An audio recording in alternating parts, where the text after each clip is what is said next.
The airport was buzzing, but I barely heard it. I stood there gripping my suitcase handle with both hands, watching travelers rush past, their faces lit with the kind of joy I had hoped to feel. I had packed that morning like I was heading towards something healing. This trip, our first real getaway as sisters in years, was supposed to fix things. I told myself that again and again as I booked the flights, reserved the hotel, and even arranged for Camille's spa appointments she hadn't asked for. I didn't tell her I covered it all. Thought maybe, just maybe, if I did this without fanfare, she'd feel something real between us again. Camille walked in 10 minutes later, laughing louder than the group of friends flanking her. She looked straight through me before tossing a half-hearted, "Hey girl," over her shoulder. No hug. Not even a proper glance. I smiled out of reflex, but inside, I felt the familiar sting, like I was a background character in her story. Weeks earlier, I'd been sitting at the kitchen table with a calculator and a cup of instant coffee that had long gone cold.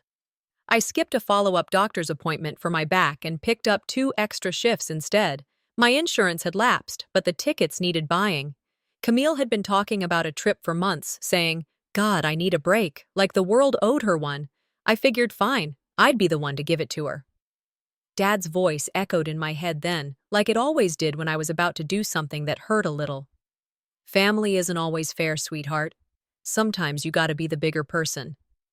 I nodded to no one, clicked confirm on the booking site, and closed my laptop like I'd done something noble. I passed on new shoes that month, turned down drinks with Clara when she invited me out, and called it sacrifice. I called it love. But nothing about what happened next felt like love. We arrived at the resort just before sunset. It was one of those beachfront places with all the trimmings, tropical drinks at check-in, towels folded like swans. I was about to ask if she wanted to explore the spa first when Camille tossed her suitcase on a bell cart and said, "Oh, by the way, I'm not staying in our room. Sarah and them got an extra bed." I blinked. "Wait, what? I thought we were—" She cut me off, not unkindly, but like I was interrupting a text message in her head. "You don't mind, right? You're used to being on your own anyway." I smiled again. That same forced curl of my lips I'd been perfecting since I was 10. "Sure, no problem." She didn't even thank me.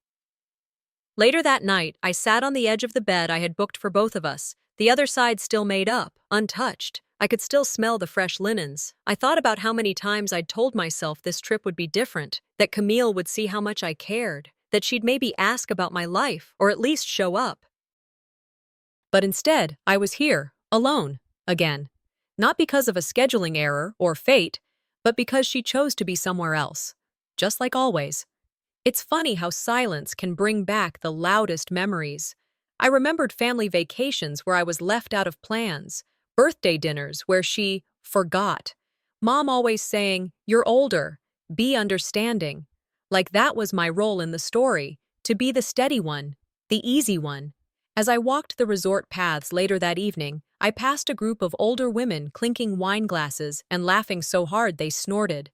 There was something soft and warm in the way they held space for each other. I wondered, not for the first time, if anyone would ever laugh like that with me, if I'd ever feel chosen in that way. The next morning, I woke before the sun, made myself a cup of tea with the in-room kettle, sat by the window, and opened my old journal. The last entry was dated 3 years ago, an angry scrawl after another canceled plan with Camille. I turned the page and started again, not with anger, not even with sadness, but with clarity.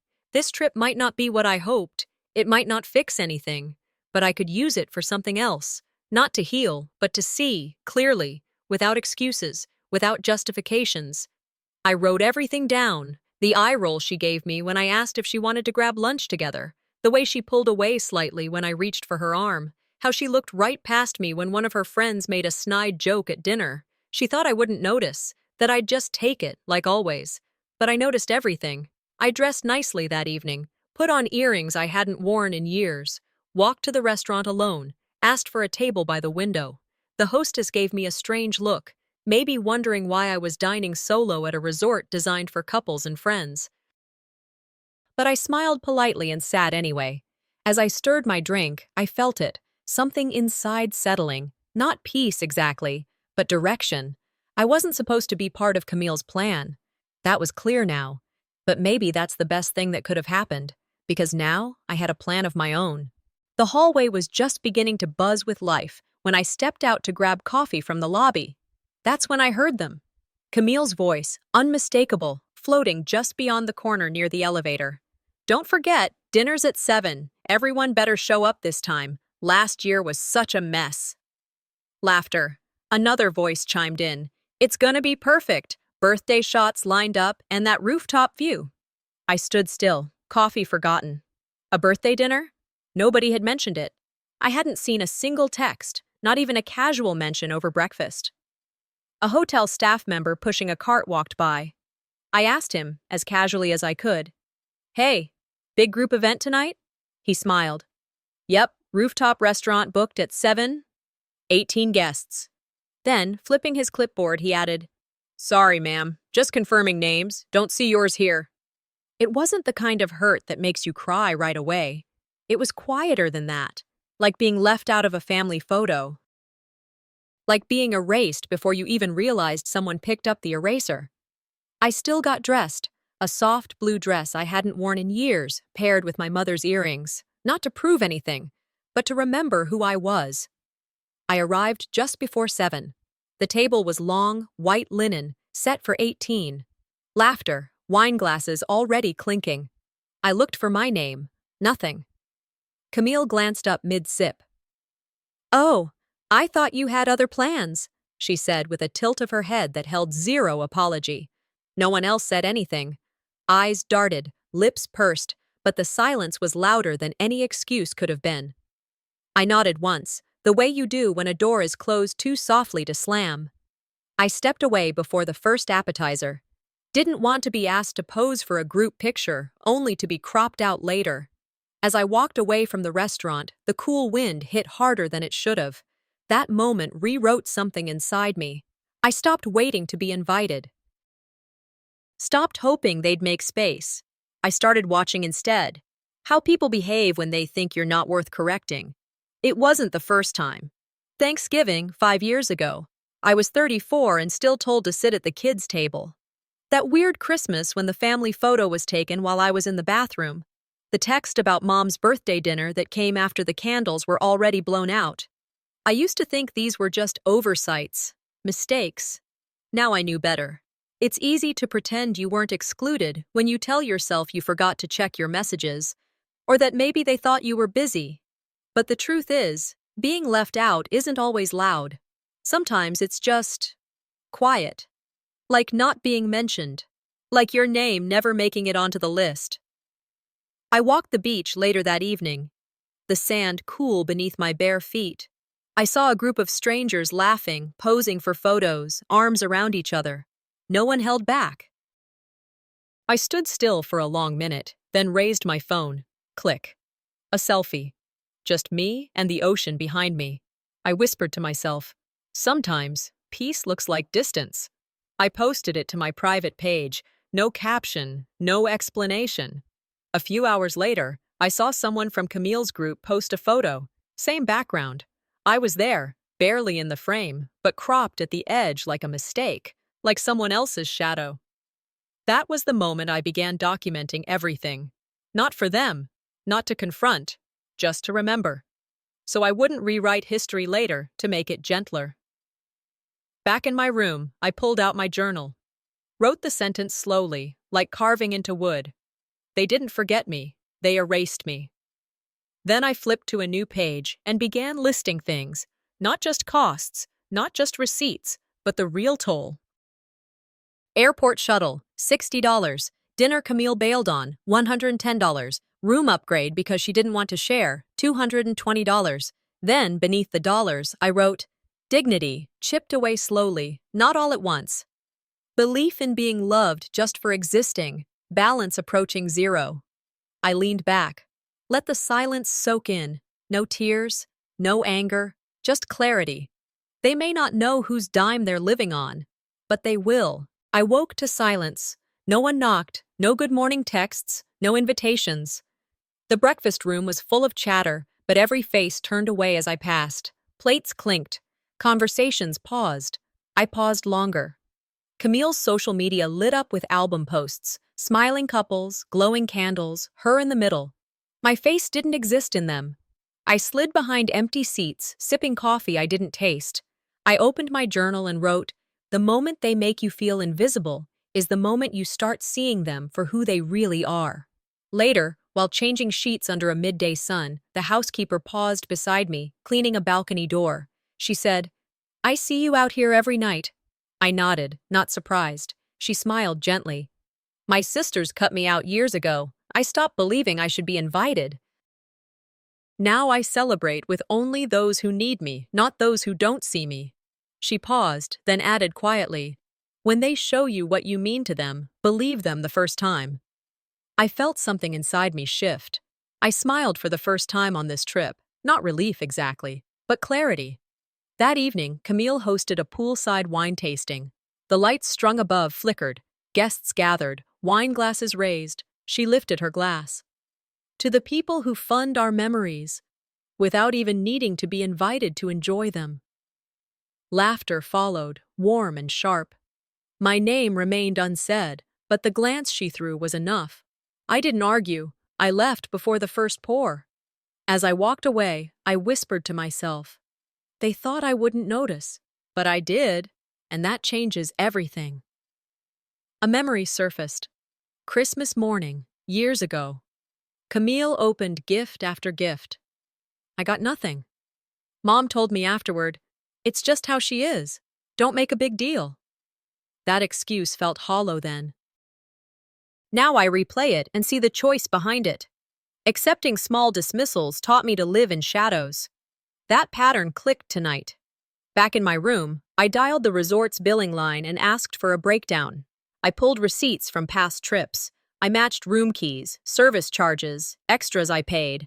I wasn't preparing an argument yet, not aloud, but I was preparing to stop being ignored. I whispered to the empty room, "They've spent years telling me I don't matter. This time, I'll make them see who they've underestimated." I checked the latest charges. There it was. Camille had secretly upgraded to a deluxe suite, all on my card. A small move, but a loud one in its meaning. At 5:42 p.m., a text popped up from Camille. "Join us poolside at 6 p.m., wine tasting." No punctuation, no warmth, just a casual invite, like she was including me in some neighborhood mailing list. I stared at the screen for a minute. It would have been easier to ignore it, but I didn't. I didn't want to let her think she'd succeeded in making me small. So I changed clothes, fixed my face in the mirror, and walked down. The pool area looked like something out of a brochure. Twinkle lights, white linens, soft music floating under the hum of wine talk. Camille was already in hostess mode, air-kissing cheeks, handing out name tags like some benevolent queen. I scanned the table where they were laid out, neatly aligned. Mine wasn't there. She caught my eye, barely smirked, and turned to someone else mid-laugh. That smirk, I'd seen it since we were kids. It said everything she wanted to without speaking a word. I stood still, didn't ask, didn't flinch. Later, glass in hand, she tapped her ring against it like she was leading a wedding toast. "To the ones who make things possible," she said sweetly, without needing credit for it. Chuckles bubbled up. Her eyes never touched mine, but I saw the way a few guests glanced at me and then quickly away. I didn't sip, didn't blink, I just breathed. "You didn't need to say my name, Camille." I heard it loud and clear. It wasn't long after when a woman I didn't recognize leaned in toward me and asked, with a soft tilt of her head, "Oh, are you working here tonight?" She didn't mean harm. She looked embarrassed the second the words left her mouth. I smiled, calm, practiced. "No, I'm a guest." "Oh," she stammered. "Sorry, you just weren't in the photos." Another woman overheard and tried to cover it with a nervous laugh. No one else said a word. Camille kept her glass raised, smiling at nothing. And in that moment, I stood there in full view, more invisible than ever. It took me back to that 7th grade science fair. I built the whole presentation, stayed up for 3 nights, only to watch Camille walk away with the prize ribbon. "You're better at talking," Mom had told her, as if that excused erasing my part entirely. I stayed quiet then, too, let her bask while I cleaned up the mess. But tonight, Something cracked, then settled. I wasn't breaking. I was adjusting. I set my wine down. Didn't say goodbye. Back in my room, I powered up my laptop and opened the resort email thread. I double-checked the booking confirmations, my name, my card, my room. I typed a polite message to the front desk. Please update your records to reflect that I am the primary guest on reservation number 82309. Also, correct the name on all key cards. I attached the receipts. And then I picked up my phone, started recording a quiet video log. Just me, the date, the timestamp, the facts. Not for revenge, just for clarity. Because the next time someone tried to pretend I didn't exist, I'd be ready with proof that I did. And I wasn't finished yet. The invoice came through around 8:10 a.m., a quiet ping while I was brushing my teeth. I'd asked the front desk to email it to me, nothing special, just a standard billing review. But what I saw stopped me cold. Spa services, daily cocktails from the private bar, a premium wine pairing that didn't even happen during our meals. All booked in Camille's name, all charged to my account. Then there it was. Executive Suite upgrade. 3 nights. The confirmation number matched mine. But the name? Hers. I didn't scream, didn't text, didn't call. I just stared at the screen and thought, this wasn't a slip-up. It wasn't carelessness. This was someone who had decided my boundaries didn't exist. I forwarded the email to myself, took screenshots, saved PDFs. I wasn't preparing to fight. I was preparing to remember. Betrayal, I've learned, doesn't always come with a slap. It comes with someone smiling while spending your money. I sat at the desk for a long time. No noise, just air conditioning humming. My tea went cold. Then I opened my notebook and started writing. Not a letter to her, a letter to myself. A reminder of how long I'd carried her weight, financially, emotionally. I listed the unpaid loans, the just cover this and I'll Venmo you, the silent expectations she never bothered to ask for because she knew I wouldn't refuse. I wrote it all down, then read it out loud in the mirror. My voice shook on the first try, steadier the second. By the third, it felt like my spine had returned to my body. I didn't need to shout. I just needed to stop whispering. At noon, I called the hotel manager, asked what steps were required to shift all non-room charges to Camille's card. He was polite, quick, and said he'd take care of it. I thanked him. Before dinner, I stepped into the elevator. Just as the doors began to close, Camille slipped in, alone. "Oh, hey," she chirped. "I feel like I haven't seen you all day." "How are you?" I met her gaze. "Fine. I reviewed the hotel charges this morning." She blinked. Her smile faltered. "Oh, yeah, I meant to pay you back." "I didn't ask for reimbursement," I said quietly. "I asked for respect." The elevator chimed. My floor. I stepped out. Behind me, she didn't move. The first time in my life I saw her speechless. Back in my room, I pulled out an old journal. A few pages in was a memory I hadn't thought of in years. Camille borrowing my car while I was out of town. She never asked, just took the keys from the kitchen drawer. I came back to find a scratch across the passenger side. She didn't mention it, didn't leave a note. I asked about it once. She laughed and said, "You're so dramatic." And I let it go. That silence had bought her years of entitlement, not anymore. That night, I made 3 small changes. First, I updated my will, took her off completely. No point leaving anything to someone who already feels owed. Second, I updated my emergency contacts, replaced her with someone who had shown up when it actually mattered. Third, I called the front desk again, asked them to split all the charges. Anything Camille ordered? Her bill now. When I climbed into bed, I didn't toss or turn. For the first time in maybe a decade, my body wasn't tight with quiet resentment. I didn't feel vengeful, just light. This wasn't me pushing her away. It was me stepping out from under her. Morning came soft and warm, but it didn't stay that way. By 9:30, she'd gathered the group by the breakfast bar. Her voice was loud, her tone wounded. "Can you believe she's doing this to me?" she said, holding her phone like it had just betrayed her. "After everything I've done for her," eyes turned toward me, I wasn't even holding a plate yet, but now they were all waiting. Her accusation forced a moment I hadn't planned for, and I didn't run from it. I didn't expect the email. It arrived at 11:47 p.m., a notification from the resort's AV team. Subject, Gala Video Edits. My heart pounded as I opened it. There it was, 2 video files labeled Original Raw and Final Cut. I clicked Original Raw. My name appeared early. My voice introduced part of the program schedule. Shots of me coordinating setup, liaising with staff, talking to my mother. Then I opened Final Cut. The moments where my voice echoed, where I stood next to Camille at the podium, they were gone, vanished, edited out.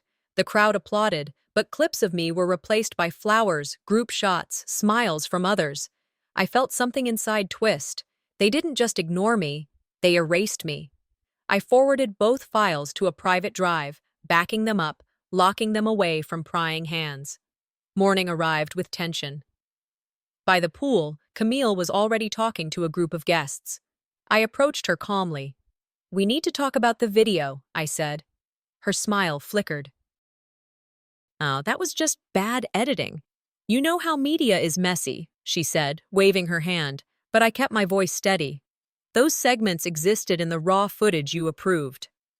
A few guests nearby froze. Some glanced in our direction. Camille laughed and said I was paranoid, that I was imagining things. She called it a misunderstanding. I didn't push.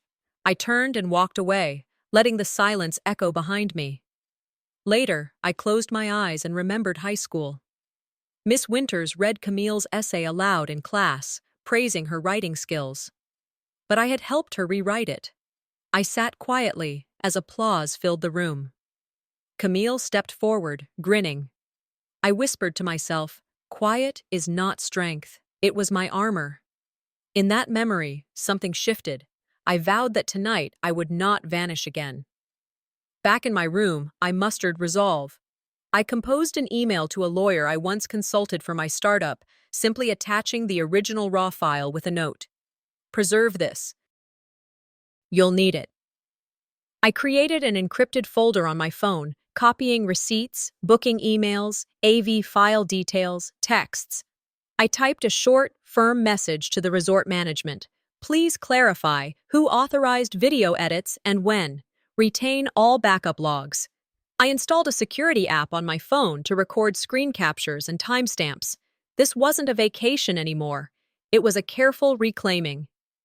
At dinner, Camille stood and raised her glass, a faux gesture of unity.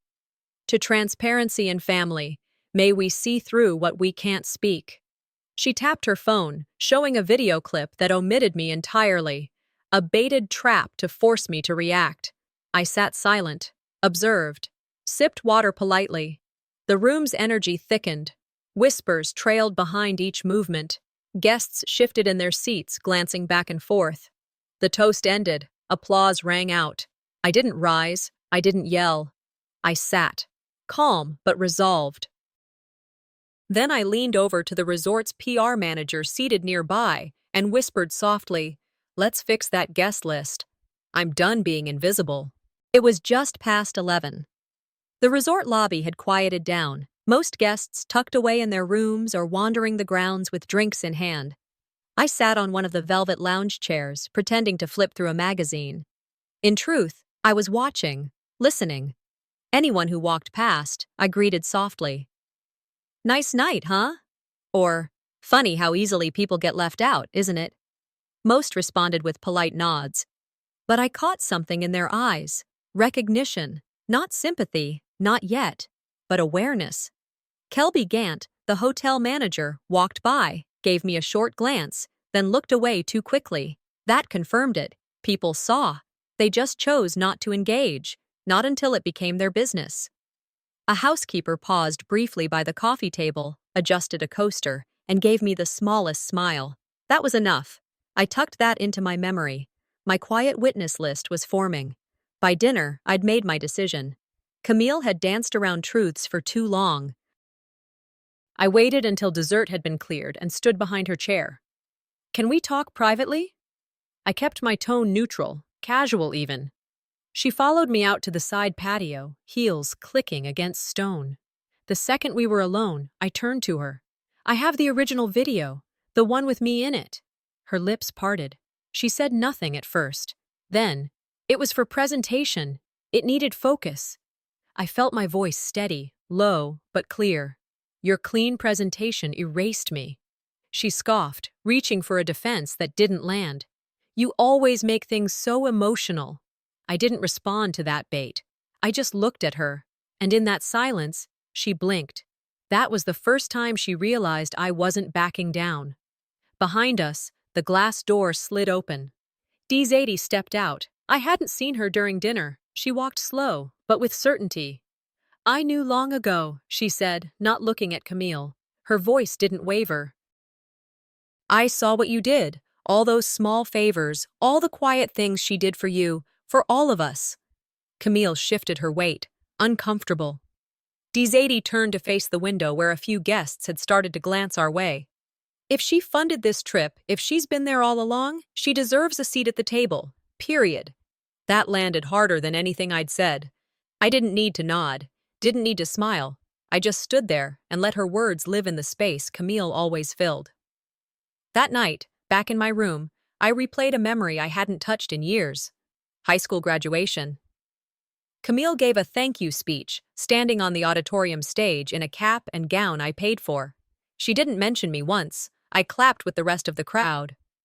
Then I drove her home. I thought at the time it didn't matter. The silence. I called it humility, but it had been the first thread I'd pulled on my own presence. I wouldn't make that mistake again. Dinner resumed in the main hall, the hum of conversation cautious now. I stood. May I speak? My voice wasn't loud, but the room quieted. I looked around, not at Camille. I booked the flights. I paid the deposits. I coordinated every call, email, and vendor for this reunion. I felt my hands relax at my sides. All I asked was to be part of it. That's it. Murmurs traveled. I saw some folks avoid my eyes. Others stared back, open. Camille stared at her napkin, twisting it in her lap. I stepped back to my seat. The projector began to hum behind me. It was time to show the room what they'd been fed, and what had been cut. The ballroom shimmered in gold and silver, candles flickering across the long tables. It was the last night of the reunion, gala night. And beneath the surface, a tension pulsed so thick it cut through the soft jazz humming from the speakers. People milled around in formal wear, drinks in hand, small talk running dry. They weren't just here for the celebration anymore, they were waiting. I stood just off stage, behind the curtain, clutching a USB in one hand and a manila folder in the other. Every detail had been double-checked: file names, timestamps, audio alignment. I'd spent the afternoon in the resort's AV office, not at the spa, not at brunch. While the others toasted themselves for things I'd done, I was here, stitching together the truth. Camille was across the room, smiling easily, chatting with one of the cousins. She had no idea the moment was minutes from changing. My heart beat steady, not nervous, ready. They called her up to speak first. She took the stage with the confidence of a queen. Hair swept up, wine glass in hand. Tonight, she said, voice smooth, we celebrate family. The ones who made this trip possible, who made this dream real. She listed names, planners, vendors, even distant relatives who hadn't shown up. And then, silence. No mention of me. Not one syllable. I caught the flicker in some guest's eyes. A glance between brothers, a slight tilt of a head. They noticed this time. I waited until she said, let's end this night on a high note, and turned to the screen behind her. That's when I gave the AV tech my nod. The projector lit up. The screen flashed white, then faded into footage. Real footage. Not the polished, edited version from 2 nights ago. This was raw, unfiltered. My voice first, welcoming guests at check-in, then clips of me coordinating the bus drop-offs, confirming payments at the concierge desk, me unpacking gift bags, me with spreadsheets, me handling complaints, me thanking the vendors. Gasps rose. Audible now. Camille stood frozen at the podium. The color had left her cheeks. Her smile slipped. The room grew still as the footage shifted again. A shot of her, laughing, approving a spa charge at the front desk. My card, my account. I stepped into frame on screen, reminding the staff politely to confirm any upgrades with me first. She'd waved it off. The final clip played. A short moment of her with the editor, the two of them nodding over a laptop. My name on the screen, then deleted. I stepped forward, not on stage, just to the front of the room. You erased me, I said calmly. But you didn't erase what happened. The sound of the video quieted. I spoke over it. I paid for this trip. I managed this event. I wasn't asking for praise, just the courtesy of presence. What you saw before, that was a lie. This is the truth. Camille tried to recover. She stepped to the edge of the stage, voice sharp. That's selective. You edited that to make me look bad. Someone's clearly manipulated the files. She looked toward the AV team. Can you shut it off? They hesitated. I didn't. I pulled out printed emails, handed them to the PR manager in front of the room. Receipts, screenshots, confirmations, all time-stamped, all matching what was on the screen. You're violating my privacy, Camille snapped. That's personal content. I didn't move, didn't raise my voice. Then why does it match your version of the story? The PR manager glanced at the printouts, then back at the projector. No one said a word. That silence? That was her panic. That was her unraveling. I turned slowly, facing the entire room now. For years, I said, I've let this kind of thing slide. Family, respect, appearances. But this moment right here, this is where that stops. My voice was steady, strong. I didn't yell, didn't cry. Just told the truth like it had waited too long in my chest. Some guests clapped, a few stood, others sat in stunned silence. Camille opened her mouth, then closed it again. She didn't know which lie would still work. I looked toward my mother in the front row. She didn't look away. She couldn't. Then the resort manager stepped forward. We've been asked, he began, to assist in clarifying certain disputes, and as of this morning, I've approved release of our contract camera logs with guest authorizations. He turned to the AV team. Please prepare the footage. What came next, even I wasn't fully ready for. The morning after felt quieter than it should have. The sky stretched pale blue, the ocean soft as breath. I sat alone on the beach with a coffee cup warming both hands. No one called my name. No one asked for anything. And for the first time in a long time, I didn't need them to. The night before had been heavy. Truth laid bare, masks slipping off. But now, it felt like exhaling after holding my breath for years. The silence wasn't empty anymore. It was earned, cleansing. I watched the waves tumble toward shore and thought, there's peace in being seen, but there's even more in knowing I don't need to be. A few guests passed behind me, early walkers, offering small nods. One even said, "You handled that with real grace." I just smiled. I wasn't looking for applause anymore. Later, I went up to the cafe patio to grab another coffee. Camille was already there, sitting alone at a corner table, eyes down, shoulders tight.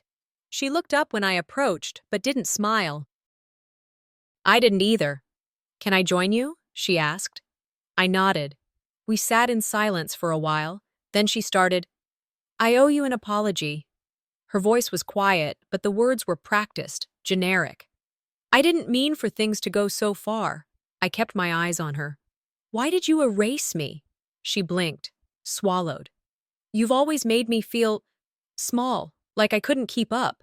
You were always there, doing more, knowing more. I couldn't compete. That answer didn't sting the way it might have once. Not anymore. I said, That's not about me, Camille. That's about you. She didn't argue, just stared at her untouched tea. Her eyes welled up, but I could tell. Those tears weren't for me. They were for the version of herself she couldn't protect anymore. I reached into my bag, pulled out a folder, and slid it across to her. All the receipts, all the numbers, all the logistics she tried to pretend were someone else's doing. Use that, I said. Next reunion, it's your turn to plan it. She looked up, confused. I'm done holding on to this, I said. You carry it now. She nodded, but I wasn't waiting for her understanding. That wasn't the point. And then, one last thing. I took out my phone, pressed play. Her voice from a few minutes earlier. That vague apology. The explanation. The cracks. She stiffened. Were you recording me? I was, I said plainly. Her eyes flashed. Maybe anger, maybe fear. Then, slowly, I pressed delete. Right in front of her. No backup. No copy. That was for me. Not for anyone else. She didn't say anything after that. I stood and left her sitting there, alone with her own echoes. Back home, things were still and small again. A stack of mail waited. I put down my bags, kicked off my shoes. On the fridge, tucked under a magnet shaped like Florida, was a postcard from the trip. My face in it this time, just behind a group shot, half smiling, mid-laugh. An aunt had sent a handwritten note. Thank you for making it happen. We noticed. I looked at myself in the mirror. I didn't see a ghost anymore. I saw a woman who'd stayed standing. Later that night, I opened my laptop and started booking a solo trip. Just me. No group messages, no spreadsheets, no guilt. Not to run, just to be. Sometimes, the best applause is the one you give yourself. And to those watching this. If you've ever felt erased, don't wait for someone to write you back into the story. Write yourself in. Own the pen. Maya Angelou once said, "People may forget what you said, but they'll never forget how you made them feel." So make them feel your presence. But more importantly, feel it yourself. Take your power back. Quietly, loudly, gracefully, just take it. My phone buzzed once. A text. Are you coming to the next reunion? I smirked.